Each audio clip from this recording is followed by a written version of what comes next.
લક્ષ્મી તેને જય વરે જે પરસેવે નાય. ગુજરાતીમાં આપણી કહેવત છે જે કહે છે કે તમે સખત મહેનત કરો તો તમારી પાસે પૈસા આવે. પરંતુ આજની બદલતી જતી પરિસ્થિતિની અંદર માત્ર સખત મહેનત કરવાથી પૈસાવાળું થવાતું નથી. તો કેવી રીતે પૈસાવાળું થવું? આના માટે ખૂબ જ સરળ 5 નિયમો યાદ રાખવાની જરૂર છે.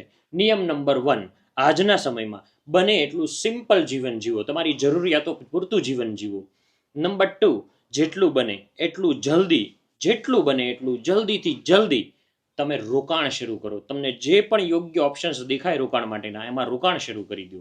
નંબર 3, નિયમ નંબર 1 અને નિયમ નંબર 2 આને સાતત્યપૂર્ણક ફોલો કરો. નંબર 4, ખોટો દેખાડો કરવામાં તમારો કિંમતી સમય અને પૈસા બિલકુલ ન બગાડો.